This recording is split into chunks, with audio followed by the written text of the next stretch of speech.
Hello, everyone. My name is Karen Reed, and I'm joining you from actually my beach house in North Carolina. But we're here today because it's possible now to do work wherever you are, thanks to the beauty of virtual meetings. And that's why we are here today. And I'm delighted to introduce you to Gerhard, who is typically the host of these events. So, welcome, Gerhard. Well, thank you for that backwards introduction. I think we need to make it a standard for Selling Power TV, and you have done so much live TV.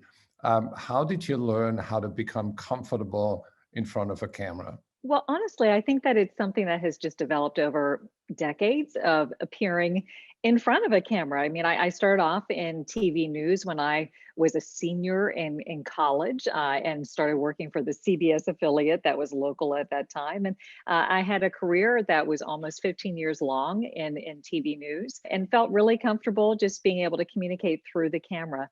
After that, I transitioned to apply my skills in the corporate world, being an on camera spokesperson, and then recognized that there was a big need because there was this trend towards hiring me as the professional, but then bringing people from the corner office or the corner cubicle to appear on camera alongside of me and expect them to perform the same level of skill. That often did not go so well. So I recognized a business opportunity to teach business professionals how to be better on-camera communicators. And over the past year, you can imagine that those skills are more relevant than ever. So I went from training the executive leadership team, who would be the de facto spokespeople, to training the entire enterprise. Karen, let's talk about those awkward moments. What are some of those inner dialogues that executives engage in when they try to communicate virtually? First of all, people are hypercritical of their physical selves. So whenever you see yourself communicating on Zoom, on WebEx, on Teams, you are seeing yourself communicate in real time, often for the first time. And seeing your image can be very disconcerting and distracting. And so that creates a barrier to your communication effectiveness because you're constantly monitoring your own performance. And also, we see things that no one else sees. The second big challenge is that the camera offers no feedback. Whenever you are talking to somebody face to face, you are gauging how your message is being received. Maybe somebody is nodding along like you are right now, or maybe you have somebody who's nodding off, and you change your delivery based upon the feedback that you are receiving. But when you're talking to a camera, it doesn't give you any feedback. So it's very difficult to be able to adjust your delivery accordingly. And that creates another challenge for you. The other element is, as soon as you introduce a camera into the equation, you feel like you are performing. And when you perform, you want to be perfect. And the harder you try to be perfect, the more difficult that becomes. And here's the thing, perfection is not what works on camera. What works on camera is authenticity. So the less you can think about the camera and the more you can focus on your message and focusing your energy on using the camera as a conduit to your conversation partner, the better off you will be. So what are some of the tips and techniques that you have been using to turn your inner critic into an inner champion? Well, the one thing that I suggest, first of all, if you are somebody who is distracted by yourself on camera, take it off the screen.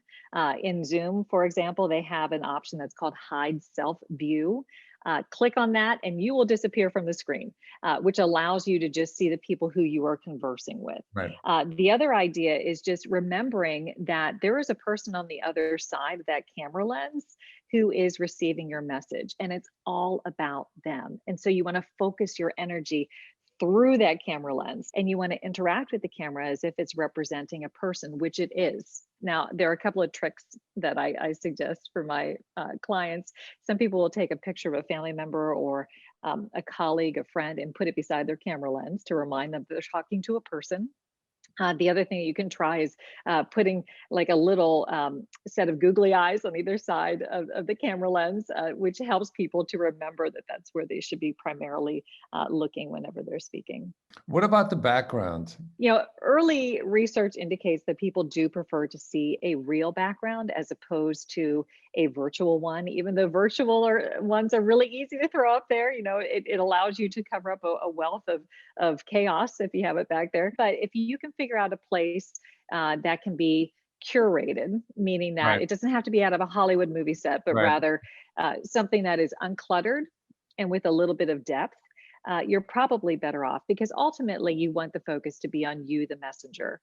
So anything that distracts will detract from your message. How do you encourage the other party to show themselves? Because some people have Zoom fatigue, or they want to do something else, or they want to catch up on reading, or look at play something on their iPhone while they go sit through the meeting. Right. How do you deal with that? Right. First of all, try setting expectations right in the calendar invitation. So let them know that you plan on turning your video on, and then give a couple of reasons why. You know, start having them think about why it might be valuable for them to reciprocate. Maybe you say, I like being able to put a name with a face. I just find that having video on makes for a richer meeting experience for everyone.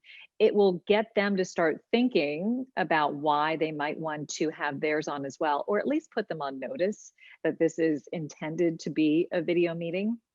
Now, if you get into the meeting and they have their camera off, what you can try is a small ask, where you can say, one of the things that I really miss due to the pandemic is just seeing people's faces. So would you mind just turning on your camera really quick, just so I can see your face? And if you don't feel comfortable, feel free to turn it back off. But a lot of times what happens is people feel like it's ripping off the Band-Aid, and they keep their camera on from that point forward. But it's so critical, especially in a small meeting, that everybody has their video on, because it provides so much insight into the message. And whenever people who are listening have their video on, you can better gauge the impact of your message. So those are two key components of communication effectiveness that are lost if people don't have their video on. And I get Zoom fatigue. I absolutely get Zoom fatigue. But I think one of the challenges is figuring out what should be a video call and what should not be a video call. I Yeah. think there tends to be an automatic default now that every human touch point needs to be, a video call. But it might not necessarily be the case. It could be a matter of, if you just want to convey quick information, is that an email? Is that a text? Is that a quick phone call? Maybe it is. But if you have a meeting where you need to collaborate, where you need to make decisions, where you need to initially introduce yourself to someone, you should make that a video meeting, because that's the way you're going to be able to most deeply connect.